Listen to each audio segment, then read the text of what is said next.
The film is set in New York City and Long Island. The psychological subtext turns on white liberalism and class divisions. Misanthrope Amanda Sanford arranges an impromptu weekend getaway at a lavish vacation rental near a beach with the goal of spending quality time together with her family. She and her husband Clay drive to the rental on Long Island with their teenage son Archie and younger daughter Rose. While shopping for groceries, Amanda notices a rugged man, Danny, stocking up on large quantities of canned food and water.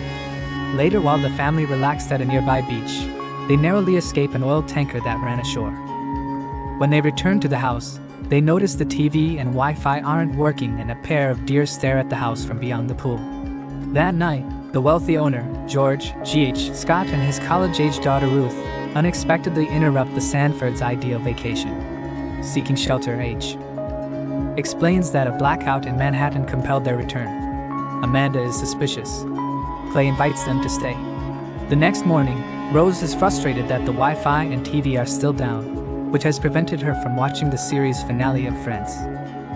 Amanda notices news alerts on her phone about the blackout, most of which are about hackers, and the final one being corrupted code. Bored, Rose witnesses a large herd of deer motionless in the backyard.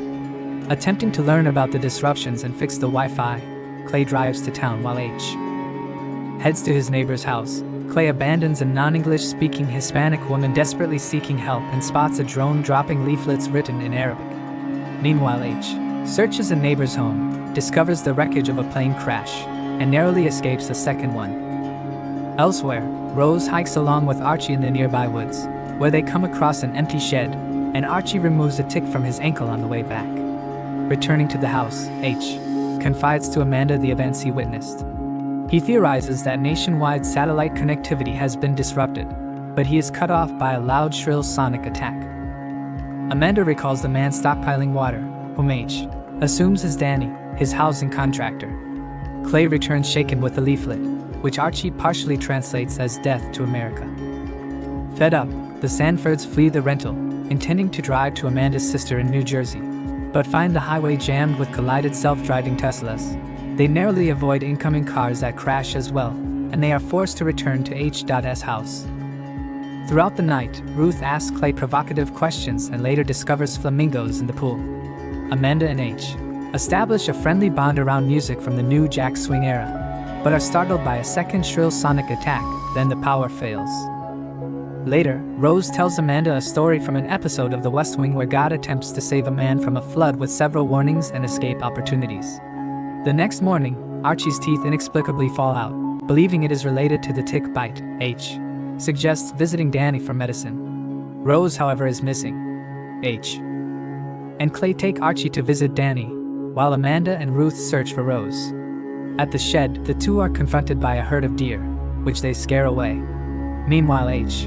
and Clay attempt to convince Danny to help Archie, which results in an armed standoff between H. and Danny. Clay intervenes, convincing Danny to help Archie. Afterwards, Danny tells H. that another neighbor may be equipped with an underground bunker and suggests that the noise and Archie's teeth falling out are the results of a microwave weapon. Shaken, H. hypothesizes to Clay and Archie that the country is in the midst of a three-stage military campaign that will culminate in a coup d'etat. At the same time, Amanda and Ruth watch New York City being bombed and hear gunfire in the distance. Meanwhile, Rose has found the neighbor's house with the bunker. Inside, a computer message warns of elevated radiation levels across multiple cities and attack by rogue armed forces. She finds a DVD of Friends and watches the series finale.